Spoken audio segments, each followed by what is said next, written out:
The invitation arrived on a Tuesday morning in October, sliding through the mail slot like a whisper from another life. Eleanor Morrison stood in her small kitchen, coffee growing cold in her hand, staring at the cream-colored envelope. The kind of paper that cost more than her weekly grocery budget. The kind of event she usually avoided. Victoria Ashford cordially invites you to celebrate the marriage of her daughter Jennifer. The Meridian Grand Hotel, black tie optional, RSVP by October 15th. Eleanor was 65 years old. She had been a widow for 2 years, a teacher for 30, and invisible for longer than she cared to admit. The world had a way of looking through women her age, as if they had already served their purpose and now existed merely as background to younger, more vibrant lives.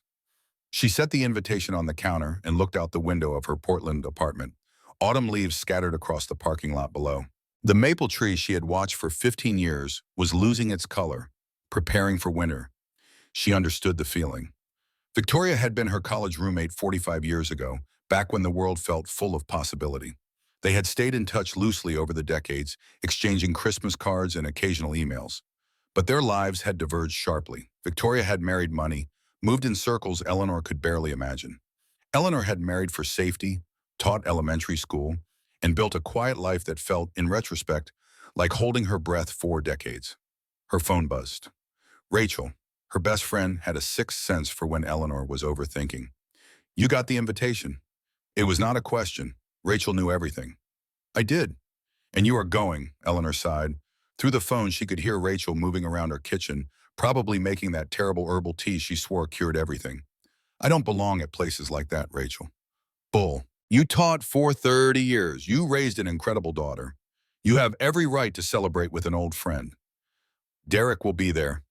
Silence on the other end. Rachel understood immediately. Derek Morrison, the ex-husband, 25 years since the divorce, and his name still carried weight. All the more reason to go. Show him you are thriving. "I serve coffee at a bookstore, Rachel. I write stories nobody reads. I live in an apartment I can barely afford. What exactly am I thriving at?" Rachel's voice softened, the way it did when she was about to tell an uncomfortable truth. "You are surviving, Ellie. After Harold died, after retiring, after everything. You are still here, still writing, still dreaming. That is not nothing." Eleanor looked at the invitation again. The elegant script, the promise of champagne and crystal and people who had made something of themselves. What if I don't remember how to be around those people? Then you fake it, just like you have been faking being okay for 2 years. The words landed hard because they were true. Eleanor had become an expert at pretending she was fine alone, pretending retirement was freedom instead of irrelevance, pretending that at 65 her life still had chapters left to write. "I will think about it." You will go, and you will wear that navy dress you bought, and you will remember that you are Eleanor Dam Morrison, and you have survived worse than a fancy wedding. After they hung up, Eleanor stood in her kitchen for a long time. The coffee had gone completely cold. Outside, another gust of wind stripped more leaves from the maple. She picked up the invitation one more time, running her finger over the embossed lettering. She had 3 days to decide. She chose to go. The Meridian Grand Hotel rose above Portland Harbor like something from another era. All glass and steel and old money confidence. Eleanor had walked past it hundreds of times, never imagining she would step inside as a guest. Saturday evening arrived too quickly. She had changed clothes 4 times, finally settling on the navy dress. It fit well enough, though it would never look like the designer gowns she knew would fill the ballroom. Her shoes pinched. She had bought them on sale 3 months ago and had not broken them in properly. Each step on the polished marble floor felt precarious. The ballroom took her breath away. Crystal chandeliers caught the light and scattered it like stars across the ceiling. Champagne towers sparkled on white-clothed tables. A string quartet played something classical and expensive, sounding into the corner. Women in jewels and silk moved through the crowd like exotic birds. Men in tuxedos laughed with the ease of people who never worried about money. Eleanor felt like she was watching a movie of someone else's life. Victoria spotted her near the entrance and rushed over, genuine warmth in her face. She looked elegant in a mother-of-the-bride dress that probably cost more than Eleanor's monthly pension. But her hug was real, and for a moment, Eleanor remembered why they had been friends. "Ellie, I'm so glad you came. You look beautiful." "Thank you for inviting me." "Of course, Jennifer, Come meet my dear friend Eleanor. She was my favorite teacher in college. Taught me to love reading. The bride was radiant, 20-something and glowing with the kind of happiness that comes from never having known real loss. Eleanor smiled and said the right things, feeling ancient. Then, across the ballroom, she saw him. Derek. Her ex-husband stood near the bar, silver hair perfectly styled, expensive suit fitted to his still trim frame. He was laughing with a blonde woman young enough to be his daughter. Probably was wife number 3. Or 4. Eleanor had lost count. Derek looked exactly like a man who had won at life, who had traded in his first wife for newer models and never looked back, who had made her feel, at 40 years old, like she had an expiration date stamped on her forehead. Their eyes met across the crowd. His face registered surprise, then something worse. That condescending smile, the one that said he had expected her to disappear after the divorce, to fade quietly into irrelevance like she was supposed to. He started walking toward her. Eleanor's heart began to hammer. Not here. Not dressed in a clearance dress while he wore success like cologne. Not when she still felt like the broken woman he had discarded for someone younger, prettier, more worth keeping. She had to move, had to escape. Her eyes swept the ballroom desperately, looking for an exit, a distraction, anything. That was when she saw him, a man standing alone near the floor-to-ceiling windows that overlooked the harbor. Tall, late 60s, maybe 70. Silver hair, dark suit that fit perfectly. He held a glass of red wine but was not drinking, just watching the crowd with an expression that seemed equal parts boredom and something Eleanor recognized. Loneliness. There was something about his stillness. Everyone else was performing, networking, playing the social game. He stood apart, an island of quiet in the noise. Eleanor did not think, did not plan, just walked straight toward him. He turned as she approached. His eyes were gray-blue, the color of the Atlantic in winter. Lines around them spoke of years lived, weather endured, things survived. A handsome face in the way that older men could be handsome when character carved itself into features. I am so sorry, but could you please pretend to know me for just a few minutes? The words came out in a rush, desperate, ridiculous. She waited for him to back away, to think she was crazy. Instead, his expression shifted. Surprise melted into something else. Understanding, as if he knew exactly what it felt like to need to disappear. Pretend to know you. His voice was deep, measured, with an accent she could not quite place, not local. That is unusually direct. My ex-husband is walking toward me and I really cannot deal with him right now, please. She glanced back. Derek was cutting through the crowd, that smile still on his face, the one that used to make her feel small. The stranger followed her gaze, assessed the situation in seconds. Something in his posture changed, not aggressive, protective. Of course. How would you like to do this? The simplicity of his answer caught her off guard. She had expected questions, hesitation, maybe a polite refusal. Instead, he just agreed. I had not thought that far ahead. The corner of his mouth lifted slightly, almost a smile. Then let me help. Derek arrived, that familiar condescension radiating from him like heat. Eleanor, wow, I did not expect to see you here. Before Eleanor could respond, the stranger stepped closer. Not invasively close, just near enough to create a shield. His hand came to rest gently on her lower back. The touch was warm through the fabric of her dress. Darling, aren't you going to introduce me to your friend? The word friend was delivered with such precise coldness that Eleanor almost laughed. This man, this stranger, had sized up Derek in seconds and chosen his weapon. Polite dismissal, wrapped in perfect manners. Derek's smile faltered. He extended his hand, trying to regain control. Derek Morrison? And you are? Alexander Whitmore. The name seemed to register with Derek. His eyes widened slightly. Eleanor saw him process something, recalculate. He shook hands but had to look up to meet the stranger's eyes. Alex was taller, broader, and carried himself with a quiet authority that made Derek's confidence look like performance. Eleanor and I have history, Derek said, trying to establish territory. Had, Eleanor found her voice. We had history. Alex's arm around her waist tightened slightly, supportive, not possessive. Well, the past is the past, is it not? Eleanor and I were just enjoying the present. The implication hung in the air, clear enough to sting. Derek flushed slightly. Right, well, it was nice to see you, Eleanor. Perhaps we will talk later. Perhaps, her voice carried no promise. Derek nodded to Alex, clearly uncomfortable now, and retreated into the crowd. They watched him go in silence. Only when he disappeared did Alex release her. Eleanor immediately missed the warmth of his presence, missed feeling for just a moment, like someone worth protecting. Thank you. Seriously, I owe you. Alex studied her face. Not the way men usually looked at women, assessing attractiveness or availability. He looked at her like she was a puzzle worth solving. Actually, I think you did me a favor. These events can be suffocating. It is refreshing to meet someone who is not here to network or social climb. I am here for friendship. My college roommate's daughter is getting married. I just wanted to drop off a gift and leave before anyone noticed I do not belong. For anyone noticed you do not belong, he repeated, not mocking, just thoughtful. I recognize that feeling. Something in his voice made Eleanor look at him more carefully. This man in his expensive suit, at ease in this world of wealth and polish, felt out of place too. You do? More than you might think. A waiter passed with champagne. Alex took 2 glasses and offered one to her. Eleanor accepted, noticing his hands. Strong, weathered, not the soft hands of someone who had never worked. I have a better suggestion, he said. There is a quieter lounge upstairs. Better view, definitely fewer chances of unwanted encounters with ex-husbands. Eleanor hesitated.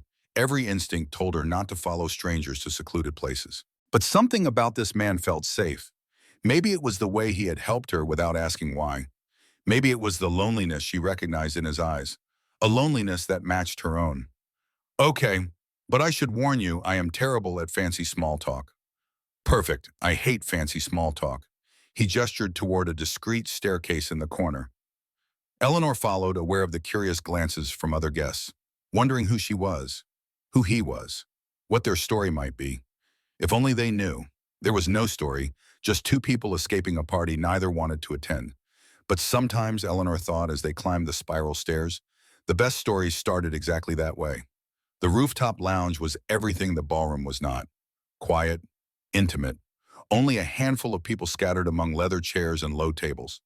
The floor-to-ceiling windows offered a panoramic view of Portland Harbor. City lights reflected on dark water. The evening sky deepened from blue to purple to black. Alex led her to a table near the windows. She noticed how the staff acknowledged him with subtle nods. A waiter appeared almost instantly. Good evening, Mr. Whitmore. The usual? Actually, no. What would you like, Eleanor? Red wine would be great. 2 glasses of the 2015 Bordeaux, Marcus. Thank you. When they were alone, Eleanor could not contain her curiosity. You come here often. Alex leaned back in his chair, comfortable but not relaxed, as if he were always slightly on guard. For business sometimes, but rarely for dramatic ballroom rescues. About that, Eleanor felt herself blush. I am sorry for putting you in that situation. It is not typical for me to approach strangers and ask for bizarre favors. Please do not apologize. Honestly, it was the most interesting thing that has happened to me in months. Most conversations in places like this are about investment portfolios and vacation homes. You work in finance? I am retired, actually. Used to run a real estate development company. Now I mostly sit on boards and try to figure out what to do with the rest of my life. The wine arrived. Marcus poured with practiced elegance and disappeared again. Eleanor took a sip. It was excellent. The kind of wine she saw in stores but never bought because the price seemed absurd for something you just drank and then it was gone. That sounds lonely, she said, trying to figure out what to do with the rest of your life. Alex met her eyes, really looked at her, not through her, not past her, at her. Was very lonely. The honesty in his voice surprised her. Men like him, men who moved through the world with confidence in expensive suits, did not usually admit to loneliness, especially not to strangers. Your ex-husband, Alex said. He seems to have affected you deeply. Eleanor took another sip of wine, buying time, deciding how much truth to tell. 25 years of marriage. He left me when I was 40 for a younger woman. Made me feel like I was expired, past my usefulness, like I had a date stamped on me and he had traded up for a fresher model. He is an idiot. The simplicity of the statement made Eleanor laugh, a real laugh, the kind that comes from somewhere deep and surprised. Thank you, I know that intellectually, but hearing it from a complete stranger actually helps. We are not strangers anymore, Alex said. We are co-conspirators in a fake relationship. That creates a bond. True, so what about you? What is your story, Alexander Whitmore? He swirled the wine in his glass, watching the red legs slide down the sides. I was married for 40 years. My wife died 3 years ago. Cancer. We had a good marriage, solid, reliable. But if I am being honest, which I apparently am tonight, it was more partnership than passion. We built a life together, raised our son, but I am not sure we ever really knew each other, not deeply. And now? Now I have more money than I will ever need and no idea what any of it was for. My son tells me I need to rejoin life, but I have forgotten how. Or maybe I never knew in the first place. Eleanor understood that feeling, the sense of having spent decades performing a role without ever discovering who you actually were underneath. What would you do if you could do anything? Alex considered the question seriously. I think I would teach. History. I love history, the stories of how people surveyed impossible things, how societies rose and fell, how individuals made choices that changed everything. I wanted to teach when I was younger, but I took over my father's company instead. Family obligation. 40 years later, I still wonder what that other life would have looked like. It is not too late, is it not? My daughter tells me I should start living instead of just existing. She says 65 is not the end. It is just a new chapter. Alex smiled. A real smile this time. It transformed his face, made him look younger. A new chapter. I like that. What would your new chapter look like, Eleanor Morrison? No one had asked her that question. Not once in 2 years of widowhood. Everyone asked if she was okay, if she needed anything, if she was managing. No one asked what she wanted. I would write, she said, the words coming easier than expected. Real writing, not just in journals during my breaks at work. I would open a bookstore, a small one with a cafe, a place where people could discover stories and drink good coffee and feel welcome, where it did not matter if you could afford a $15 glass of wine, where being ordinary was enough. That sounds wonderful. It sounds impossible. I can barely afford my rent. I work part-time at a bookstore because my pension does not stretch far enough. Starting a business requires capital I do not have, and courage I lost somewhere along the way. What if you could find the courage again? At 65? Especially at 65. You said it yourself, a new chapter. They talked for over an hour about books, about Portland, about loss and loneliness, and the strange experience of becoming invisible as you age. Alex loved historical biographies and had strong opinions about the American Revolution. Eleanor loved contemporary fiction and poetry that made her feel less alone. He told her about his son, David, how they had a good relationship but still felt like strangers sometimes, how David worried about him but did not know how to help. She told him about her daughter, Sarah, about teaching elementary school for 30 years, about the small moments of joy she found in helping children fall in love with reading, about Harold, her late husband, how he had been kind but they had lived parallel lives, never quite intersecting deeply. Can I ask you something? Eleanor said eventually. Of course. Why did you help me tonight? You did not know me. You had no reason to play along with my desperate plan. Alex looked out at the harbor. Lights from boats traced paths across the dark water. When he spoke, his voice was quiet. Because you looked terrified and fierce, both at the same time. And I thought there is a woman who has survived something, who is still fighting. And I wanted to know your story. And now you know it. Now I know the outline. But I suspect the real story goes much deeper. Eleanor's phone buzzed, a text from Sarah checking in. She realized it was past midnight. She had been talking to this stranger for over 2 hours and it had felt like minutes. I should go. I have kept you far too long. You have not kept me. You have reminded me that conversation can be more than transaction. That is worth far more than 2 hours. They stood. Eleanor gathered her purse. At the elevator, Alex hesitated. Eleanor, could I see you again? Not for business. Not for networking, just to talk. Her heart did something complicated in her chest, a mixture of hope and terror. When was the last time someone had wanted to see her just to see her? When was the last time she had felt interesting enough to matter? I would like that. Good. May I have your number? They exchanged information. Old-fashioned, no social media, no friend requests, just phone numbers written on napkins. In the elevator down, Alex pressed the button for the ground floor but did not look away from her. Thank you, Eleanor, for hugging a stranger. Thank you for being the right stranger. The elevator opened. The party in the ballroom was still going. Music and laughter spilled into the lobby. But they walked past it toward the main entrance, Two people ready to leave a world they never quite fit into anyway. Outside, the October air was crisp. Eleanor's car was waiting, a modest sedan she had been driving for 10 years. Not like the luxury vehicles pulling up for other guests. Good night, Alexander Whitmore. Good night, Eleanor Morrison. I will call you tomorrow, if that is all right. That would be very all right. She got in her car and watched him in the rearview mirror as she pulled away. He stood on the curb, hands in his pockets, watching her go, looking exactly like what he was. A lonely man who had just had his first real conversation in years. Eleanor drove home through the quiet streets of Portland, past the bookstore where she worked, past the coffee shop where she sometimes wrote, past the library where she spent Saturday mornings. Her ordinary life spread out around her, familiar and safe and suffocating. But something had shifted tonight. Some door had opened that she did not even know existed. At home, she made tea and sat by her window, looking out at the maple tree. Most of its leaves were gone now. Bare branches reached toward the night sky. It looked dead. But Eleanor knew better. In spring, it would bloom again. It was never really dead, just waiting. She picked up her journal, the one she wrote in every night. Usually she wrote about small moments from work, conversations overheard, ideas for stories she would never publish. Tonight she wrote, I met someone today, a stranger who felt familiar, who asked me what I wanted instead of asking if I was okay, who made me feel for the first time in years like I still have chapters left to write. I do not know what happens next, but I am not afraid anymore. Or maybe I am afraid, but I am doing it anyway. She closed the journal and looked at the napkin with Alex's number. The handwriting was precise, confident. The number seemed to glow in the lamplight. Her phone sat on the table beside her. She picked it up, stared at the screen for a long moment. Then she typed a message. Thank you for tonight. I have not felt seen in a very long time. You reminded me what that feels like. She hit send before she could second guess herself. The message showed as delivered. Then the three dots appeared. He was responding. Thank you for reminding me what real conversation feels like. I have not stopped thinking about your idea.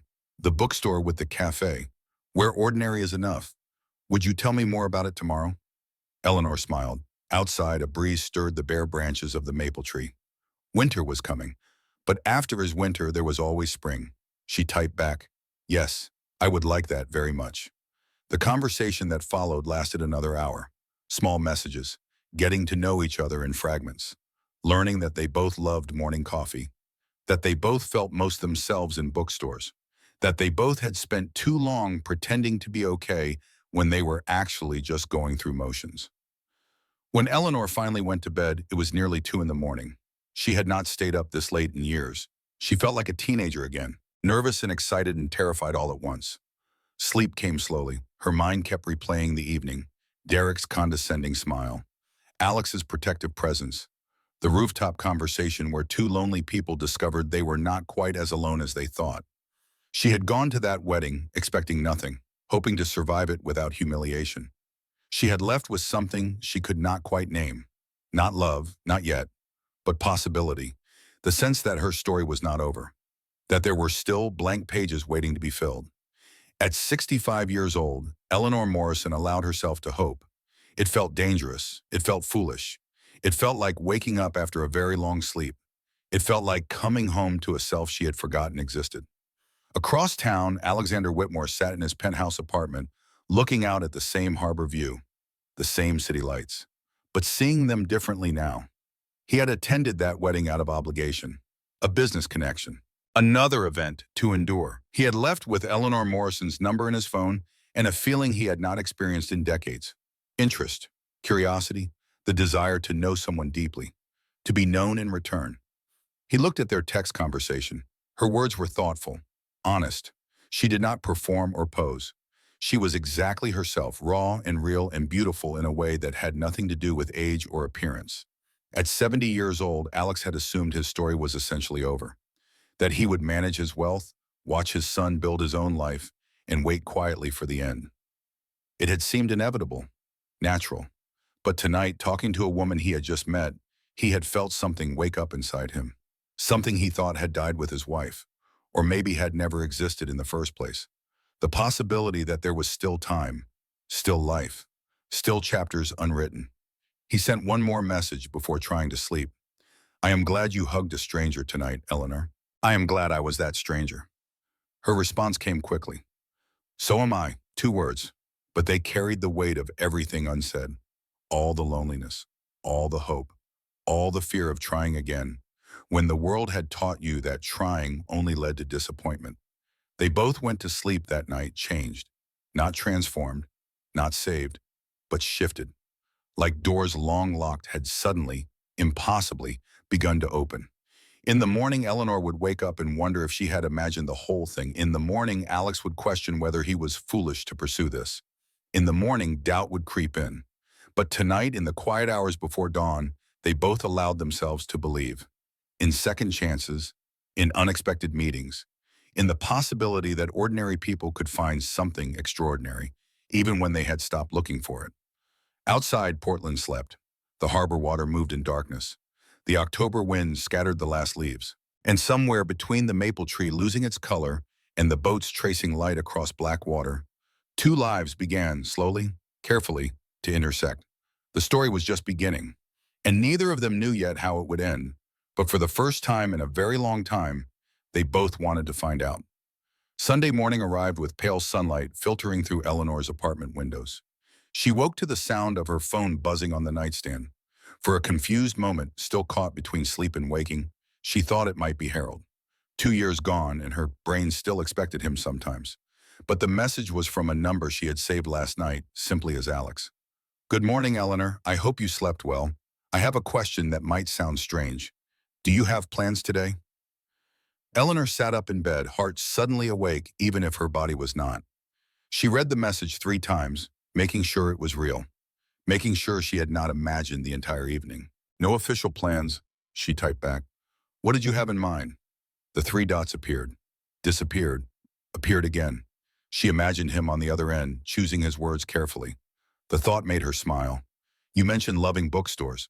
There is an independent one near your neighborhood. Longfellow Books? I thought we could continue our conversation.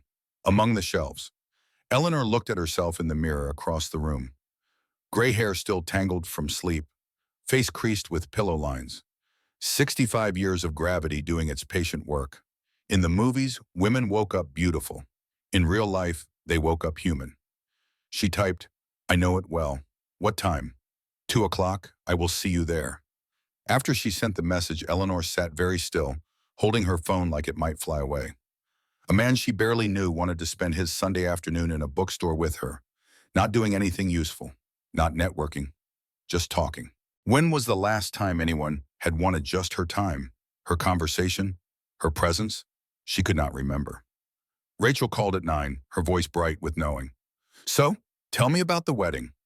Eleanor told her about Derek, about the stranger, about 2 hours on a rooftop drinking wine that cost more than her electric bill, about text messages that lasted until 2 in the morning, about plans to meet today.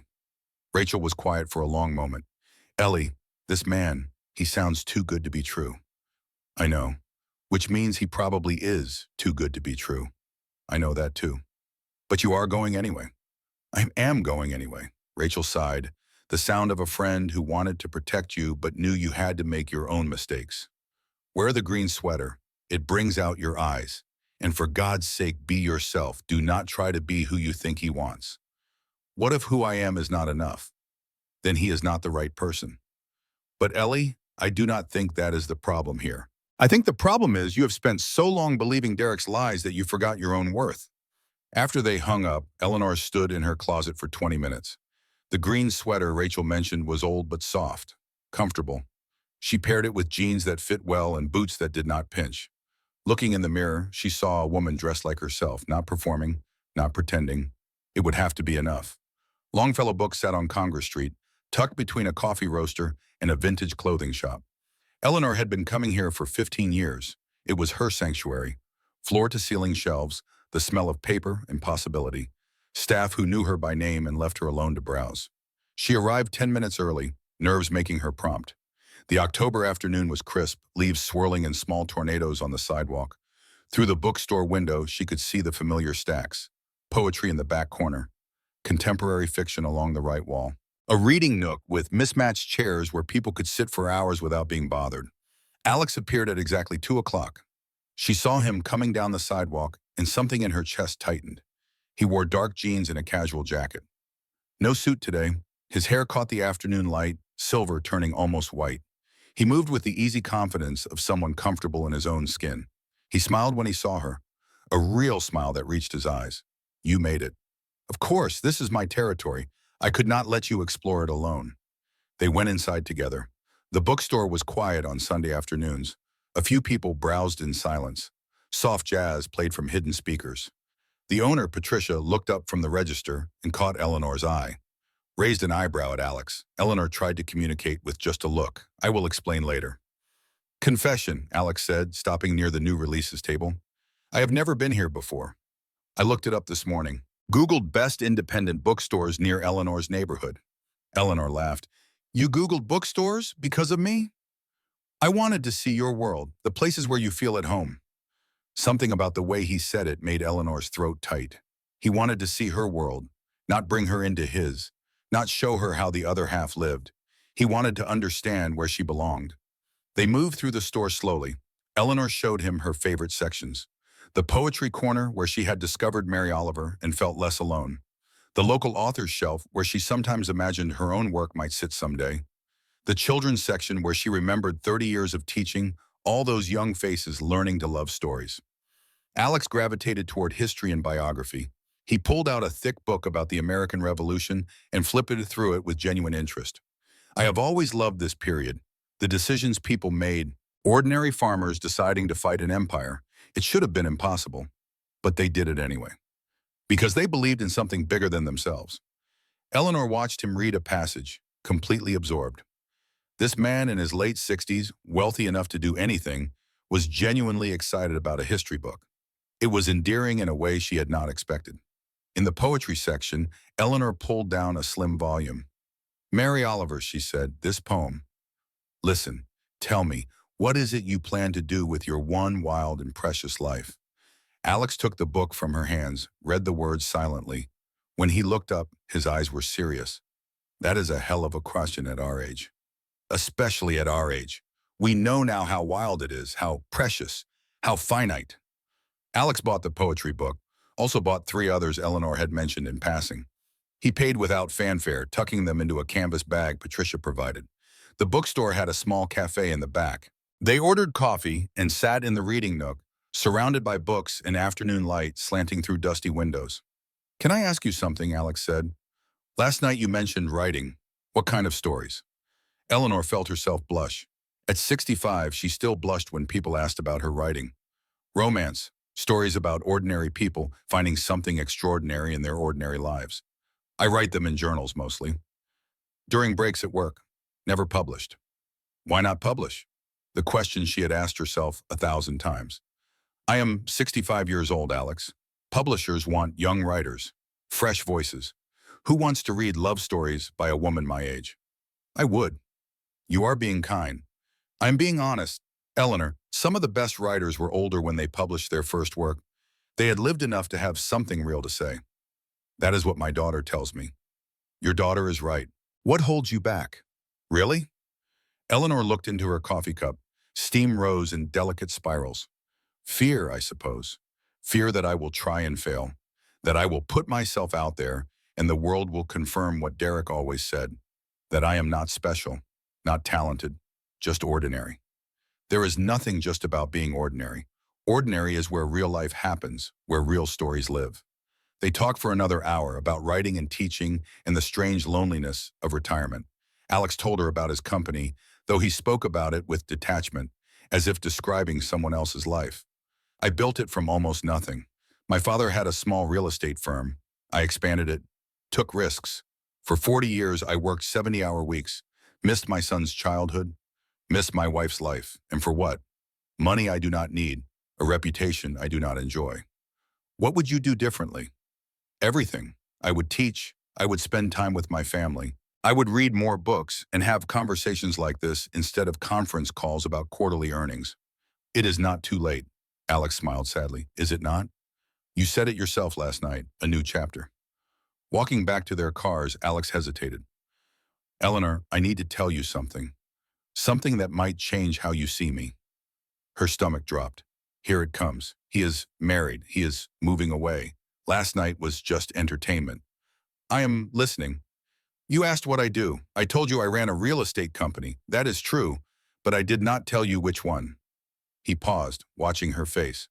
Whitmore Holdings. The name hung in the air between them. Eleanor's mind raced. Whitmore Holdings. The billboards all over Portland. The waterfront development. The philanthropic foundation. The name synonymous with serious money. You are that Whitmore. I am that Whitmore. Eleanor put her hands over her face. Oh God, she had hugged a billionaire. Had spent 2 hours complaining about her financial struggles to someone who probably spent more on wine in a month than she made in a year. Eleanor, look at me. She lowered her hands. He stepped closer, gentle. You hugged me because I looked safe, not because you knew who I was or what I had. That is exactly why it mattered. You saw me, not my money, not my name, just me. But you are important, powerful, and I am a retired teacher who can barely afford her rent. You are a woman who dedicated 30 years to teaching children, who writes stories about finding magic in ordinary moments, who works at a bookstore not because you have to prove anything, but because you love it. Eleanor, you are exactly the kind of person I rarely meet, someone real. We live in completely different worlds, Alex. So what?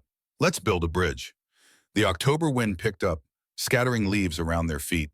Eleanor shivered and Alex instinctively moved closer, blocking the wind. This changes things, she said quietly. Does it have to? I do not know. I need to think. Of course. Take all the time you need. But as Eleanor drove home, she wondered if any amount of time would make the gap between their lives feel smaller.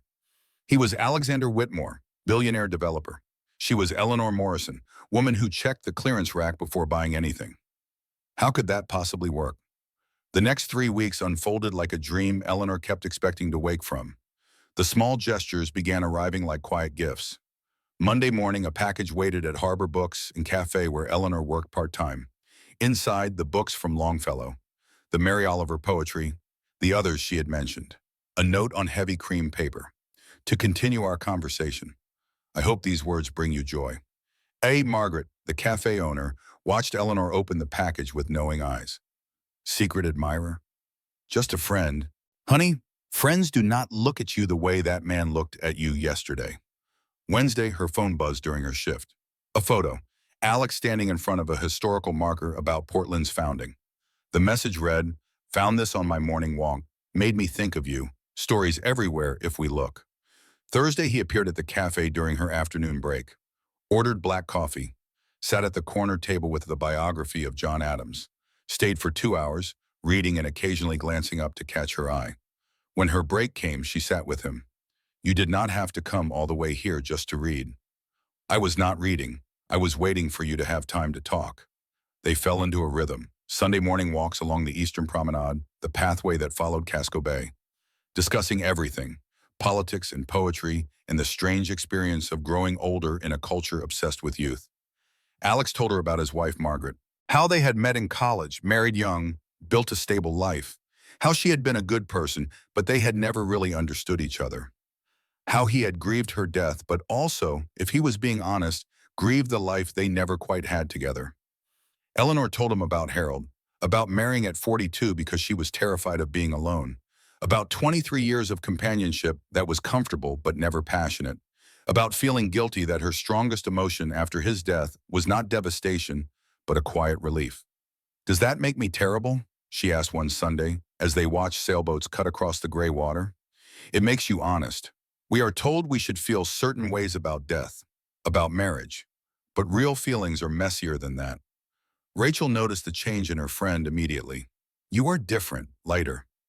They were having lunch at their favorite Vietnamese place, sharing spring rolls and strong coffee. I am not different. You are. You smile at your phone. You actually care what you wear. Who is he? Eleanor told her.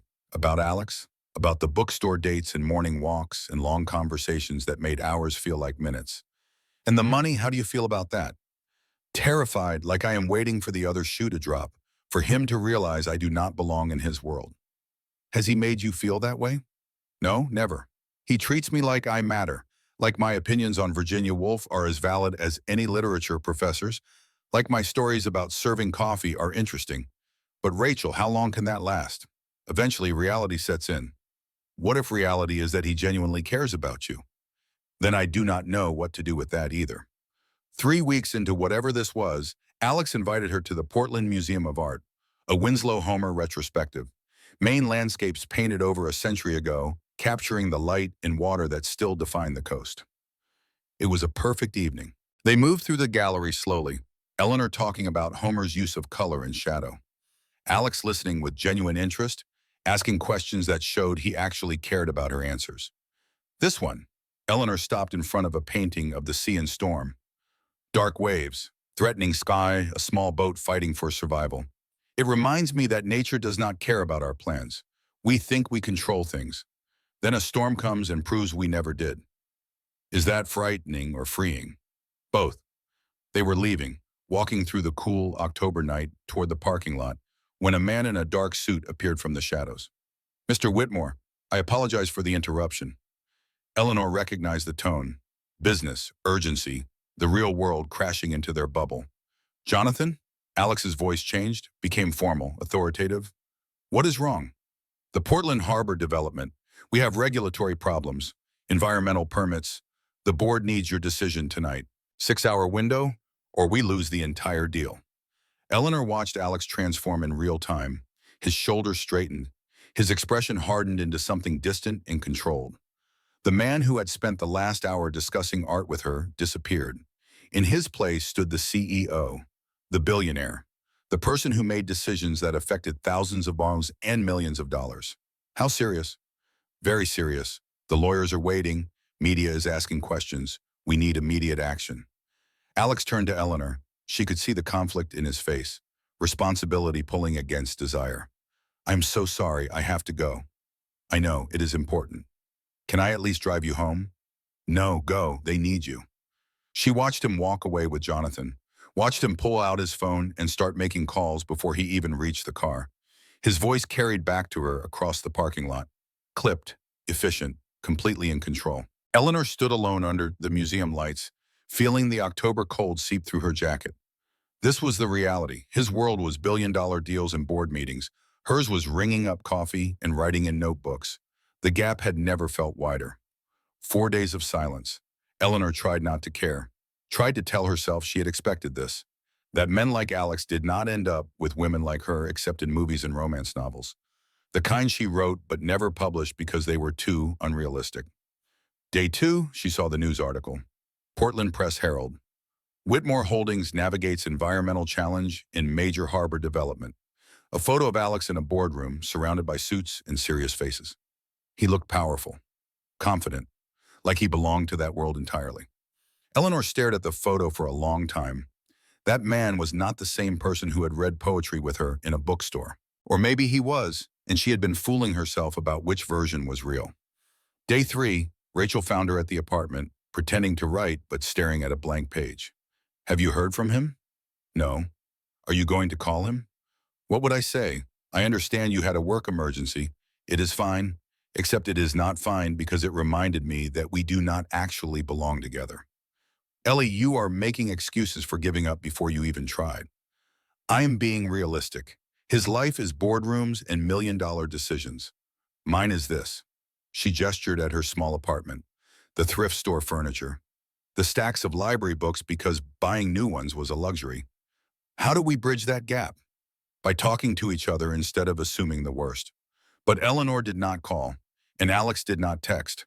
The silence stretched like elastic, tension building with each hour. Day 4, Eleanor was closing the cafe alone. Margaret had left early for a doctor's appointment. The October evening had turned to rain, cold and steady, the kind that soaked through your jacket and made you want to stay inside forever. She was counting the register when she saw him through the glass door. Alex stood in the rain, holding 2 paper coffee cups. His jacket was soaked, hair plastered to his head. He looked exhausted, but he was there. Eleanor's hands shook as she unlocked the door. Hi. Hi. Rain dripped from his jacket onto the cafe floor. He held out one of the coffee cups. I brought this from the 24-hour place down the street. The owner said it is decent coffee for decent people. Despite everything, Eleanor smiled. Mr. Park, High praise.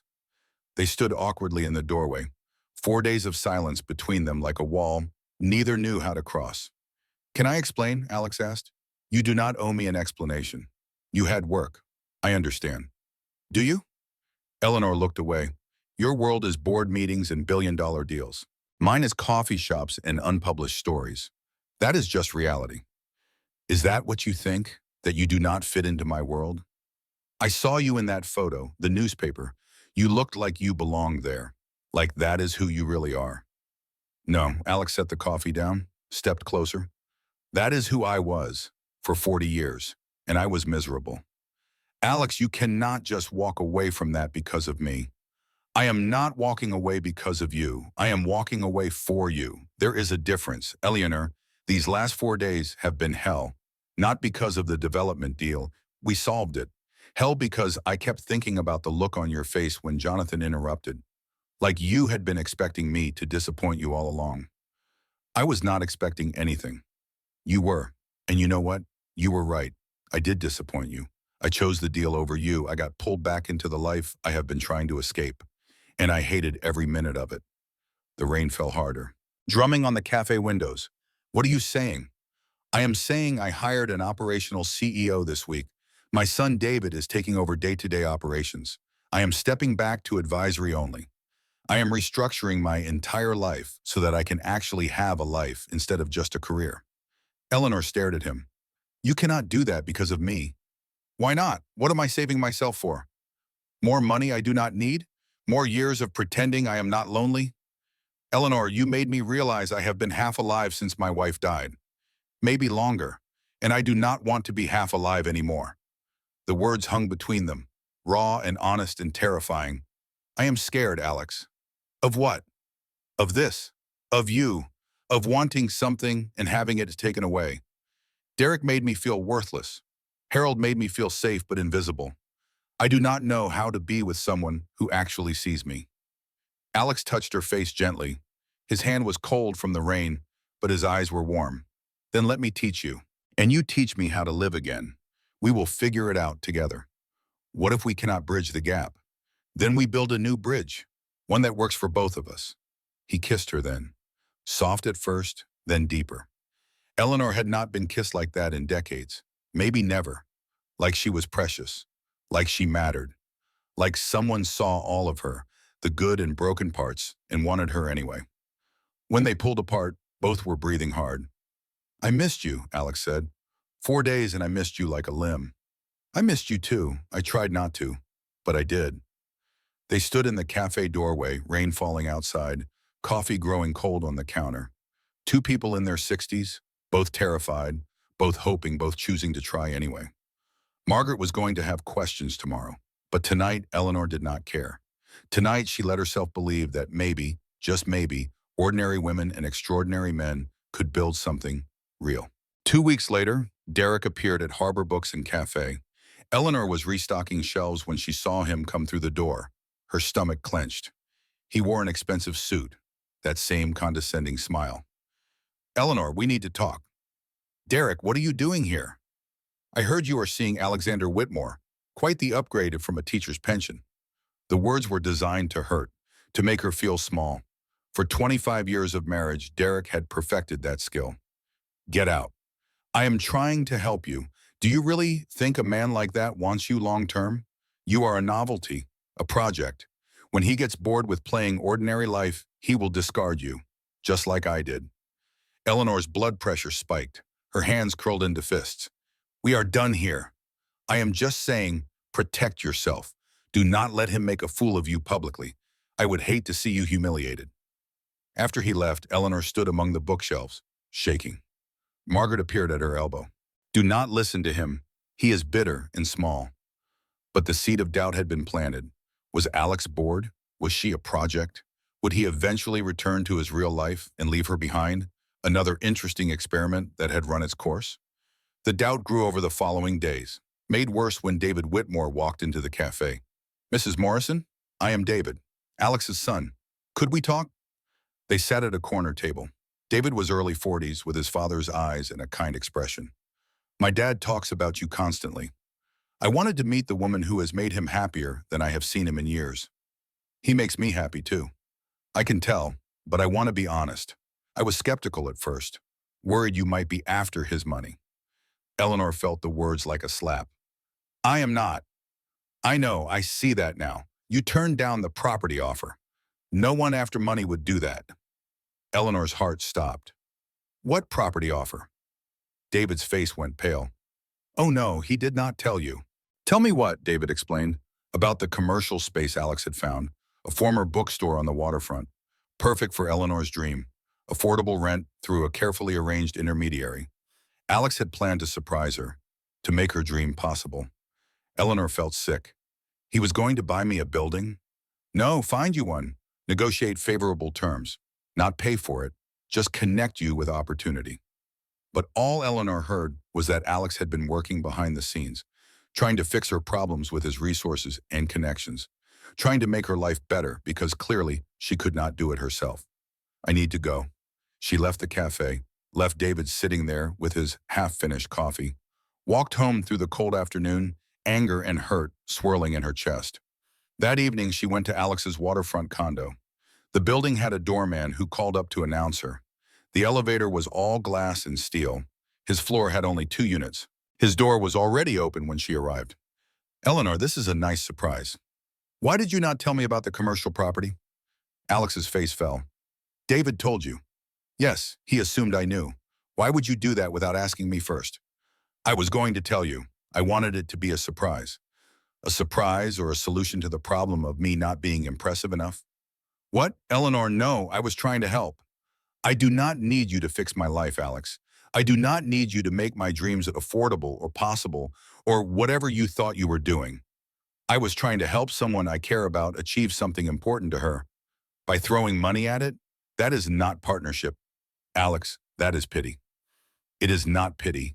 His voice rose to match hers. It is love. The word hung in the air. First time either had said it, Eleanor felt tears sting her eyes. How do I know you love me and not the project of me? The quaint, retired teacher you can elevate. You think that little of yourself or that little of me? I think we are from different worlds, and I was foolish to believe we could bridge them. So that is it? One misunderstanding and you run? It is not one misunderstanding, it is fundamental. You are used to solving problems with resources. I need to solve them myself. I need to earn my own success. Even if it takes longer, even if it is harder. Especially because it takes longer and it is harder. Because then it is mine. Alex was quiet for a long moment. When he spoke, his voice was gentle. I understand. Do you? I think you are protecting yourself. Just like I protected myself for 3 years after my wife died. You cannot protect yourself into happiness, Eleanor. Watch me. She left, walked out of his condo, out of his building, into the October cold, drove home with tears blurring her vision. At home, she sat in the dark for hours, phone silent, heart aching. Rachel called eventually. Eleanor told her everything through tears. He was trying to help, Ellie. He was trying to fix me. Are you sure about that? Or are you pushing him away because being loved terrifies you more than being alone? The question sat in Eleanor's chest like a stone. 3 weeks passed. Eleanor threw herself into work. Extra shifts, writing at night, avoiding places where she might see Alex. But she could not avoid the truth that Rachel had spoken. She was not angry because Alex had tried to help. She was terrified because someone saw her as worth helping, worth loving, worth building a life with. And after 65 years of believing she was ordinary, believing she was worth extraordinary love, felt impossible. Even when it was standing right in front of her, offering everything she had ever wanted. Even then. The separation lasted 3 weeks. 21 days that felt like months. Eleanor worked extra shifts at the cafe, came home exhausted, tried to write but produced only empty pages. The stories that usually flowed from her pen stayed locked somewhere deep inside, as if heartbreak had closed the door to her imagination. Rachel stopped by on a Wednesday evening, unannounced, carrying Thai food and that expression that meant she was not leaving until they talked. You look terrible. Thank you. That is exactly what every woman wants to hear. I am serious, Ellie. You have not been sleeping. You have lost weight. And do not tell me you are fine because we both know that is a lie. They sat at Eleanor's small kitchen table, spring rolls and pad thai between them. Outside, November rain drummed against the windows. The maple tree was completely bare now, black branches stark against the gray sky. I do not know how to do this, Rachel. Do what? Let someone in. Trust that they see me and not just a project. I spent 25 years with Derek feeling like I was never enough. Then Harold, where I was too much. How do I believe Alex is different? Rachel set down her chopsticks, looked at Eleanor with the kind of love that only comes from decades of friendship. You do not believe it? You choose it. Every day. You choose to trust, to be vulnerable, to risk being hurt because the alternative is being safe and alone. And honey, safe and alone is killing you. What if I try and he leaves anyway? What if you do not try and spend the rest of your life wondering what if? After Rachel left, Eleanor sat at her laptop. She had been researching for days, too stubborn to tell anyone. Small business loans, commercial property listings, startup costs for a bookstore cafe. The numbers were daunting but not impossible. Her pension provided steady income. She had savings from Harold's life insurance. Her credit score was decent after decades of paying bills on time. She could do this. Not the fancy waterfront property Alex had found, but something smaller, something hers. She found it on Thursday, a former craft store on Cumberland Avenue, 1,500 square feet. Needed work but had good bones. The lease was manageable. The landlord, an older woman named Mrs. Chen, seemed charmed by Eleanor's vision. A bookstore cafe. We need more of those. Less chain stores. More soul. I cannot afford much for renovations at first. My late husband was a contractor, left me all his tools. You do some of the work yourself, I will reduce the first 6 months' rent. Deal? Eleanor shook her hand, feeling something shift in her chest. She was doing this, really doing this. Not because Alex pushed her. Not because anyone rescued her. Because she chose to. Friday morning she went to the bank, applied for a small business loan. The loan officer was a woman about her age, glasses perched on her nose, kind eyes. Mrs. Morrison, your application looks solid. Teacher's pension, clean credit history, reasonable loan amount. I think we can make this work. Really? Really. Welcome to entrepreneurship. Eleanor walked out of the bank feeling 10 feet tall. She had done it. 65 years old, and she had just become a business owner. Not with anyone's help, not with anyone's money, with her own sweat and courage and stubborn refusal to give up on her dreams. She wanted to call Alex, wanted to share this moment with someone who would understand what it meant. But pride held her back, or fear, or the complicated tangle of emotions she could not quite name. Instead, she called Sarah in Boston. Mom, is everything okay? Better than okay. I just got approved for a business loan. I am opening a bookstore cafe. Sarah screamed so loud, Eleanor had to hold the phone away from her ear. Mom, oh my God, I am so proud of you. When? Where? Tell me everything. Talking to her daughter, Eleanor felt something she had not felt in years. Not just pride, purpose. The sense that at 65, her story was not ending. It was finally, truly beginning. 2 weeks later, Eleanor stood in her empty commercial space. Bare walls, concrete floor, dust motes dancing in November sunlight. It was perfect. She had spent the last 14 days planning, drawing layouts on graph paper, pricing shelving units and espresso machines, making lists of books she wanted to stock, designing a logo with Sarah's help over video calls. The name had come to her in the middle of the night, the second chapter, for books, for leaves, for people who thought their stories were finished, but discovered they were just beginning again. She was measuring wall space when she heard footsteps behind her. Eleanor. Her heart recognized his voice before her brain caught up. She turned. Alex stood in the doorway holding 2 paper cups. He looked thinner, tired, like he had not been sleeping either. I heard you bought a property, congratulations. How did you hear? Small city. Word gets around. Can I come in? She nodded. He walked into the empty space, looking around with genuine interest. This is great. Good bones, natural light. Excellent location. It needs a lot of work, but it is mine. I can see that. I am proud of you. The simple words hit harder than elaborate praise ever could. He was proud of her, not because she had succeeded with his help, but because she had done it herself. They stood in an uncomfortable silence. 2 people who had shared so much, suddenly strangers again. Alex, I need to apologize. You do not owe me anything. I do. I accused you of trying to fix me when you were trying to support me. I let fear make me cruel. I'm sorry. Alex set the coffee down on a dusty windowsill, looked at her with those gray-blue eyes that saw too much. I am sorry too. I should have asked before arranging anything. I fell into old patterns, thinking resources could solve problems. You were right to call me on it. I was scared. I am still scared. Of what?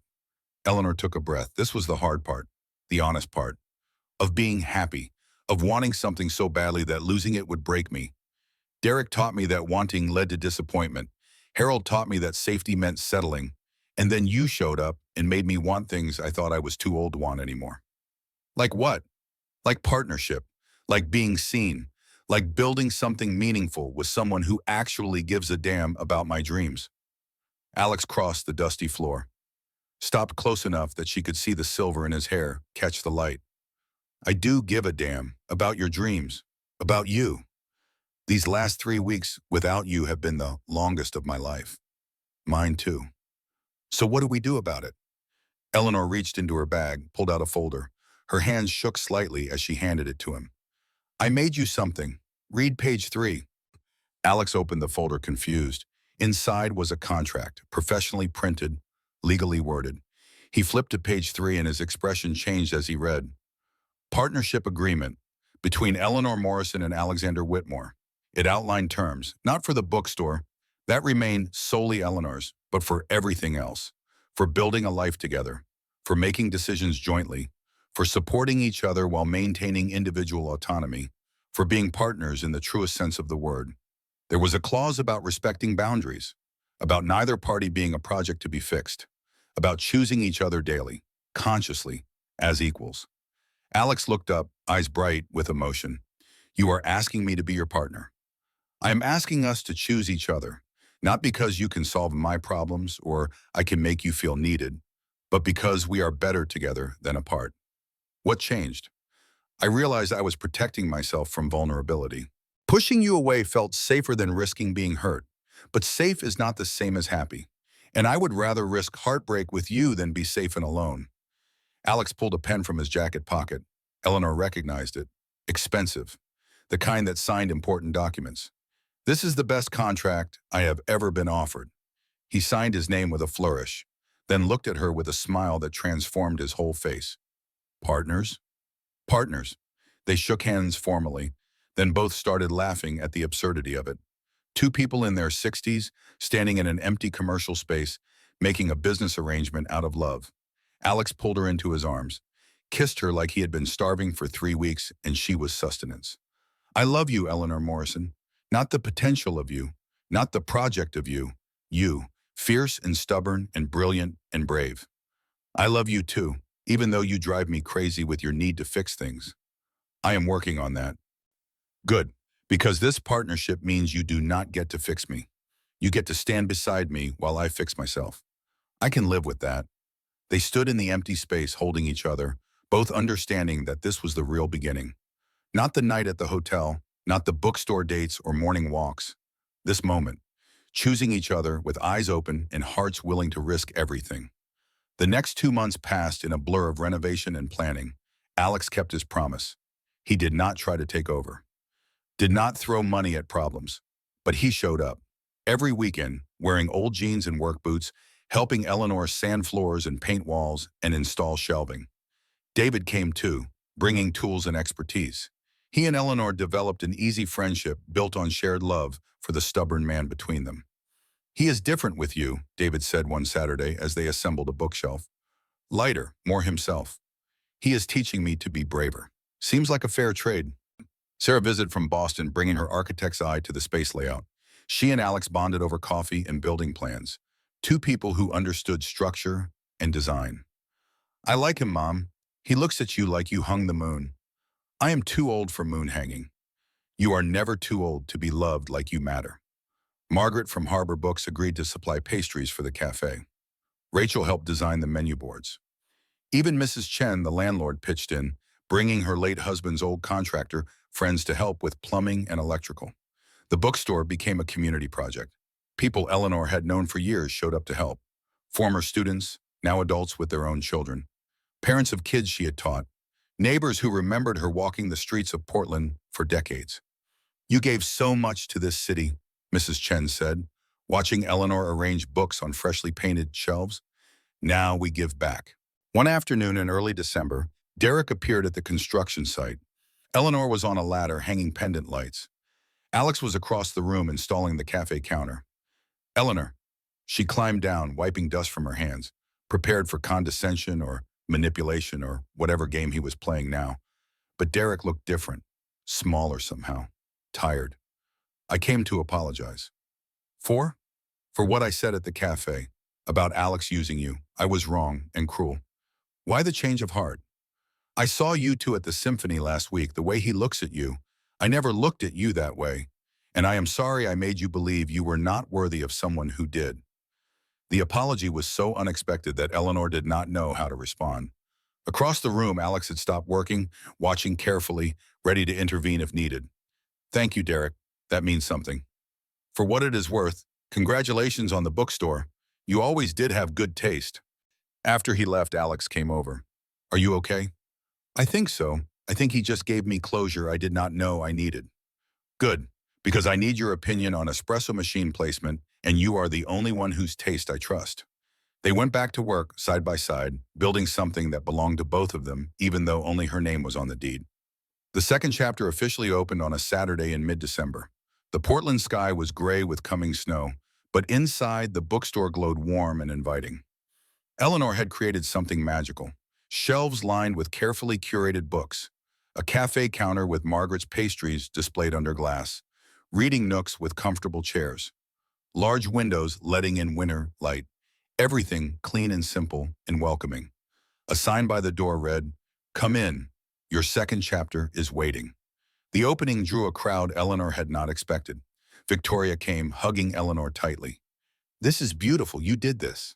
I had help, but you dreamed it, that is what matters." Sarah arrived from Boston with a group of friends. Rachel brought everyone she knew. Former students showed up with their children, wanting to share the magic of a beloved teacher's new venture. David Whitmore came with his family. He pulled Eleanor aside. "Thank you for making my dad happy. I have not seen him smile this much since before my mom got sick." "He makes me happy too." Even Catherine Price appeared, Alex's ex-girlfriend from years ago. Eleanor had worried about meeting her, but Catherine was gracious. "Alex told me about you, about this place. It is wonderful." "Thank you. I was bitter when you two first got together, thought you were after his money, but I see now what he sees. You saved him, brought him back to life. He saved me too."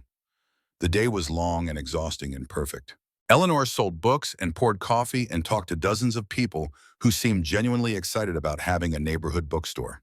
At closing time, only she and Alex remained. They stood in the center of the space, surrounded by the life she had built. "How do you feel, Bucko?" Alex asked. "Terrified, exhilarated, like I am exactly where I am supposed to be." "You are." He pulled an envelope from his jacket. "I have something for you. For us." Inside were architectural drawings, plans for expanding the second chapter into the adjacent empty space, doubling the services, adding an event hall for community gatherings, designed by Sarah. Funded partially by Alex, partially by a small business expansion grant Eleanor had applied for and won. "Alex, this is too much." "It is a possibility, not a demand, not a fix, just support. When and if you are ready, no pressure, no strings, just a partner offering resources if you want them." Eleanor looked at the plans, at the beautiful space Sarah had designed, at the future Alex was offering without demanding. "Can I think about it?" "Of course. Take all the time you need. I am not going anywhere." They locked up together, walked hand in hand to their cars through the first snow of winter, fat flakes falling soft and quiet. "Thank you," Eleanor said, "for being patient with me, for understanding that I needed to do this myself first. Thank you for letting me be part of it anyway." They kissed in the falling snow, two people who had found each other later than expected, but right on time. 1 year later, the second chapter had become a Portland institution. Book clubs met there weekly. Local authors did readings. School children came for story time. The cafe served the best coffee in the neighborhood, according to a Portland Monthly article that had brought even more customers. Eleanor had published her first book, a collection of short stories called Late Bloomers, about people finding love and purpose after 60. It was a local bestseller, stocked prominently on her own shelves. Alex had started teaching at the University of Southern Maine. 2 courses. business ethics, and a new one called Life After Career, Finding Purpose in Retirement. His students loved him. He came home energized in a way corporate life had never made him feel. They live together now, not in his penthouse or her small apartment, a modest house in the West End with a view of the bay, big enough for both of them, small enough to feel like home. Every morning they had coffee on the back porch, watching the sunrise over the water, talking about books and classes in the bookstore, making plans, building a life. The expansion had happened, Sarah's beautiful designs brought to life. The second chapter now hosted community events, writing workshops, and Eleanor's favorite, a weekly group for writers over 50 who had always dreamed of publishing but thought it was too late. "It is never too late," she told them every week. "I published my first book at 67. You have time." On a Saturday evening in October, exactly 2 years after they met, the bookstore hosted a special event. Eleanor Morrison reading from her second book. This one a novel, a love story about two people who met by accident at a wedding and discovered that second chances were real. The reading room was packed. Sarah and David sat together, laughing at some shared joke. Rachel dabbed her eyes with tissues. Margaret beamed with pride. Even Mrs. Chen had come, sitting in the front row. Alex stood in the back, watching Eleanor read to a rapt audience. She was brilliant, confident, fully herself in a way she had not been when they met. After the reading, during the question and answer session, a woman in her 70s raised her hand. "How did you know it would work out? When you met your partner, how did you know to take the risk?" Eleanor looked at Alex across the crowded room. "I did not know. That is the thing about second chances. You cannot know if they will work.